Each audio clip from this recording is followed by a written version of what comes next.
Hi అండి. Welcome back to my channel. నేను నాగపద్మ. ఈరోజు వచ్చేసి గోధుమ రవ్వ ఉప్మా అయితే ఎలా ప్రిపేర్ చేయాలో చూపిస్తానండి. సింపుల్‌గా, క్విక్‌గా, టేస్టీగా చేసేసుకుందాం.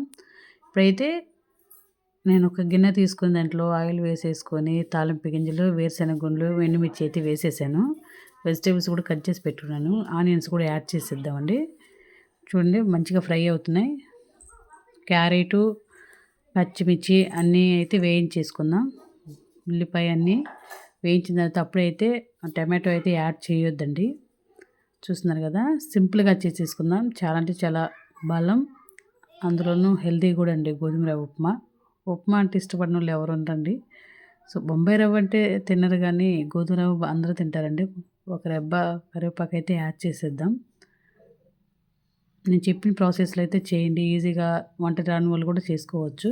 ఇప్పుడైతే 2 టమాటోలు కట్ చేసి వెళ్ళాను. మరి ఒక టమాటో అయితే చప్పగా ఉంటుందని, సో 2 టమాటాలు అయితే కట్ చేసి అయితే యాడ్ చేసేసాను. శుభ్రంగా ఉడకబెట్టేసుకుందాం మూత పెట్టేసి. చూడండి కొంచెం మగ్గాయి. ఇప్పుడైతే ఒక స్పూన్ కల్లుప్పు అయితే వేసుకుందాం. నేనైతే సాల్ట్ అయితే వేయట్లేదండి. కల్లుప్పు వేస్తే కొంచెం ఉప్పుగా వాటర్ బాగుంటాయి. ఒక చిటికెడు పసుపు అయితే యాడ్ చేసేద్దాం, టేస్ట్ బాగుంటుంది. ఉప్మా కలర్ రావడానికి కాదండి నేను పోసింది. సో నేను ఒక మెజర్మెంట్ అయితే చెప్తానండి. ఒక గ్లాసు రవ్వ తీసుకుంటే 3 గ్లాసులు వాటర్ పోయాల్సొస్తది. నేను ఇప్పుడు మీకు కనిపిస్తుంది కదా, ఒక చెంబు తీసుకొని ఆ చెంబు నిండా ఉప్మా అయితే తీసుకున్నాను. ఆ చెంబుకే 3 చెంబులు వాటర్ అయితే పోసాను. కొంచెం కొత్తిమీర కూడా యాడ్ చేశాను. ఇప్పుడైతే ఎసురు బాగా కాగనిద్దాం. ఎసురు అయితే ఎగింది చూడండి. అయితే గోధుమ అయితే యాడ్ చేసుకుందాం. చాలా అంటే చాలా టేస్టీగా ఉంటుందండి. బాగుంటుంది, సింపుల్గా అయిపోతుంది. చూస్తున్నారు కదా, కలిపేసుకుందాం చిన్నగా. వాటర్ ఫుల్గా అయిపోయాయి, రవ్వ పోయంగానే ఎక్కువైపోయింది. చక్కగా ఉడకబెట్టించుకుందాం.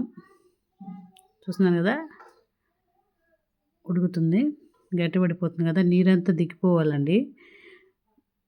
పొడి పొడిగా రావాలి ఉప్మా. టేస్ట్ బాగుంటుంది. కొంతమంది ఏం చేస్తారంటే పల్లీలు వేస్తారు, కొంతమంది అయితే జీడిపప్పు వేస్తారు, రకరకాలుగా చేస్తారు. బఠానీ అవి మనకి ఏ అందుబాటులో ఉన్నాయో అవే వేస్తున్నాను. పల్లెటూరు కదండి, అన్నీ అయితే దొరకవు. సంక్రాంతికి అయితే ఇంటికి వచ్చేసాం, అందువల్ల దొరికిన వాటినే వేసేసుకుందాం. ఎక్కడున్నా మనకి వంట మాత్రం తప్పదండి. చూడండి చక్కగా అయిపోయింది కూడా, అన్నీ అయితే ఉడికేసాయి. మీకు సాల్ట్ సరిపోకపోయినా, లేదంటే కారం సరిపోకపోయినా కారం యాడ్ చేసుకోవచ్చు. నాకైతే సాల్ట్ అన్నీ పర్ఫెక్ట్గా సరిపోయాయి. చూడండి గట్టిపడిపోయింది. సో మీరు ట్రై చేసినాక మీకు ఎలా కుదిరిందో మీ ఫీడ్బ్యాక్ నాతో షేర్ చేసుకోవటం మర్చిపోవద్దు. మీకు నచ్చుతుందని అనుకుంటున్నాను. ఏమైనా డౌట్స్ ఉన్నా, మీకు ఏదైనా రెసిపీ తెలియకపోయినా నాకు కామెంట్స్ రూపంలో తెలియజేయండి. నేను ప్రిపేర్ చేసి మీ కామెంట్స్కి నేను కరెక్ట్గా మెసేజ్ అయితే రిప్లై ఇస్తాను. థ్యాంక్ యూ అండి. Thank you so much. Perfect అదిగో చూడండి ఉడికిపోవచ్చింది, అయిపోయింది కూడా. చూస్తున్నారు కదా, పొడి పొడిగా వచ్చేసింది. చక్కగా టేస్టీగా అయితే ఉంటుందండి. చాలా బాగుంటుంది, హెల్దీ కూడా.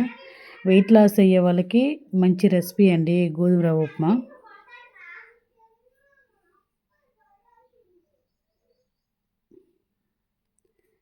చాలా బాగుంటుంది, టేస్టీగా ఉంటుంది. టేస్టీగా క్విక్గా అయిపోతుందండి ఈ ఉప్మా.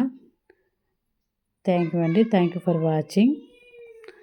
సూపర్గా ఉంటుంది, మీరు కూడా ట్రై చేయండి.